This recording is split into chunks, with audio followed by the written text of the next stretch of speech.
dite ragazze, oggi facciamo una gita turistica? Vi porto a conoscere il centro di Portogruaro.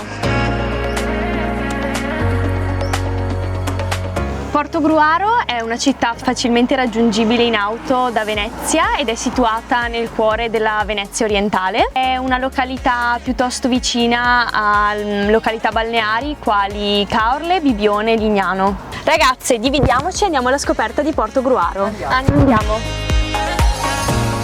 Sotto il dominio della Serenissima, Portogruaro è diventato un importante centro portuale. Infatti gli ampi vantaggi commerciali concessi tra il 400 e il 500 furono notevoli.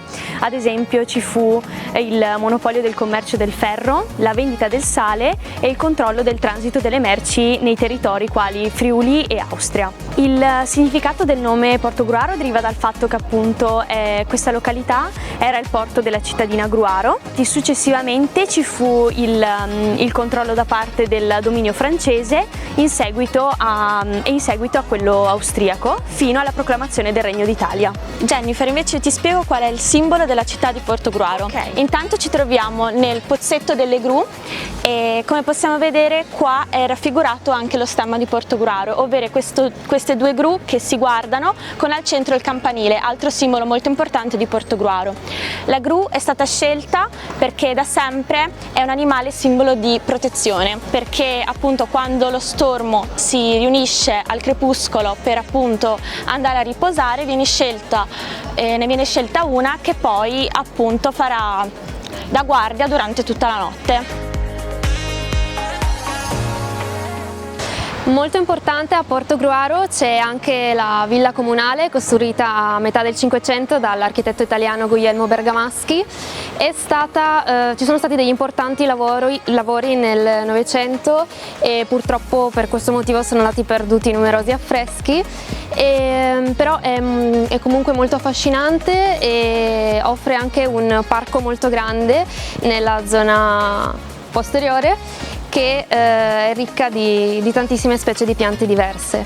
Sicuramente il particolare che salta di più all'occhio sono le colonne storte e infatti la base e anche l'apice sono a forma di rombo e possiamo vedere che tutto il porticato è un po' inclinato.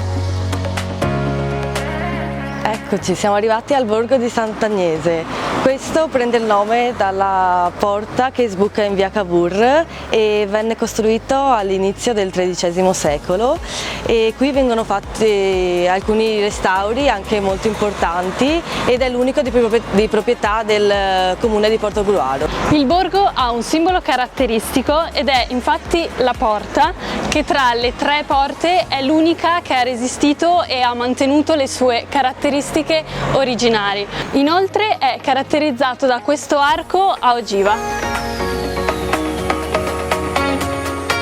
Portogruaro è accessibile anche in bicicletta, vediamo cosa hanno scoperto le nostre compagne. Ragazze, non so voi, ma io stamattina mi sono svegliata con un sacco di energia.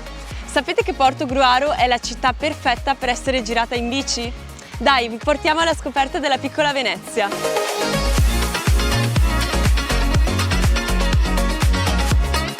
Ragazze, eccoci arrivate in pieno centro storico. Qua troviamo il Duomo di Sant'Andrea Apostolo. È un monumento di stile neoclassico costruito alla fine del XVIII secolo dall'architetto locale Antonio De Marchi.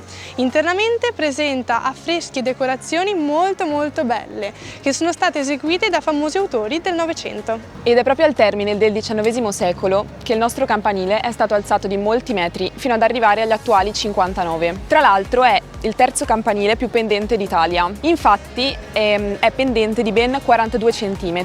Risale infatti al XII secolo e a causa della sua pendenza le campane non fungono più appunto da campane, ma sono state sostituite da altoparlanti. Eccoci qua, siamo arrivate sul ponte di Sant'Andrea. Pensate che è il ponte più antico di Portogruaro. Pensa Selma che questo ponte è l'unico che durante la Prima Guerra Mondiale è rimasto in piedi.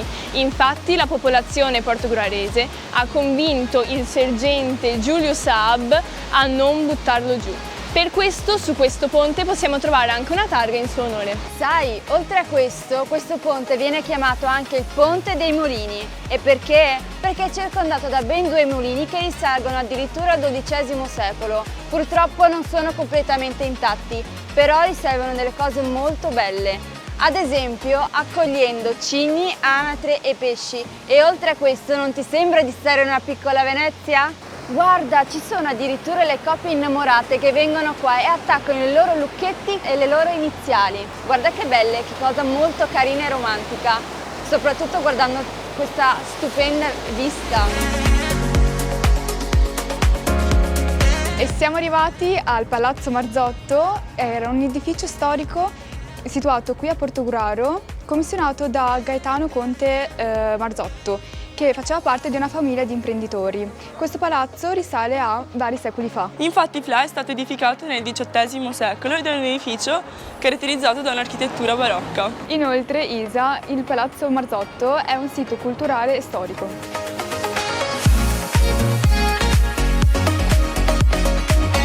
Bene ragazze, allora se non siete della zona vi consiglio di andare a vedere il bellissimo museo di Portogruaro che si trova presso la torre di Sant'Agnese. Sì, concordo, è bellissimo, infatti dentro possiamo trovare una biblioteca formata da manoscritti, libri antichi, foto d'epoca e anche disegni che permettono di conoscere meglio la città.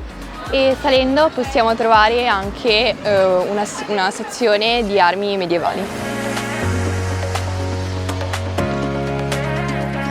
Siamo appena tornate dal nostro viaggio per Portogruaro, ci siamo divertite tantissimo e vi aspettiamo alla prossima Miss Avventura. Pronte ragazze per una nuova avventura? Mentre le nostre compagne sono andate alla scoperta di Portogruaro via terra, noi vi porteremo via mare. Ma c'è una sorpresa per voi, venite con me! Eccoci, ci troviamo a Concordia Sagittaria, uno degli 11 comuni del Portogruarese. Concordia dista solo 1,5 km da Portogruaro e le due città sono particolarmente legate.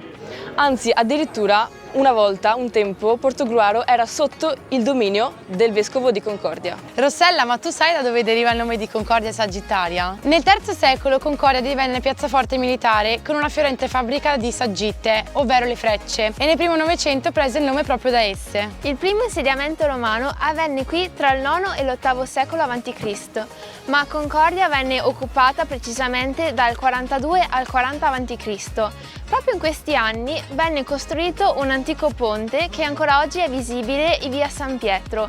Questo ponte attraversava un corso d'acqua largo 20 metri, che era un antico affluente di questo fiume Lemene.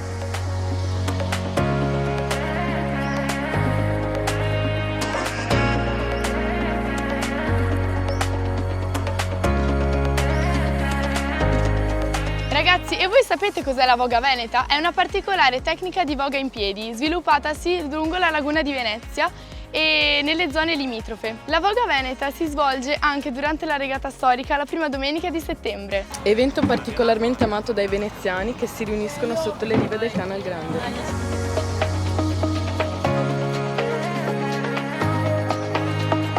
Eccoci qui davanti al Palazzo Municipale, che è stato ricostruito negli anni 20 del 1900 dopo un incendio che lo distrugge parzialmente. Al suo interno vi troviamo il Museo Civico-Archeologico, dove possiamo ammirare le bellezze dell'antica Roma, e tra cui oggetti particolari come urne funebri e mosaici. Adesso seguitemi che vi porto a vedere i reperti archeologici di Concordia Sagittaria. Come Portogruaro, anche Concordia Sagittaria ha un importante passato storico. Ci sono moltissimi reperti archeologici che potete visitare, come per esempio questo dietro di me che potete vedere, che si trova in Via dei Pozzi Romani. Qui sono stati ritrovati 2 pozzi imperiali romani e inoltre in quest'area archeologica potete trovare 2 delle 3 domus romane più importanti. Spostandoci in Via delle Terme si possono ammirare i resti archeologici delle mura urbiche e anche di un complesso termale che ancora oggi sono visitabili. E se ancora non siete stanchi, sappiate che numerosi reperti storici trovati nelle campagne di scavo sono esposti al Museo Nazionale Concordese, che si può raggiungere sia a piedi ma anche in bicicletta.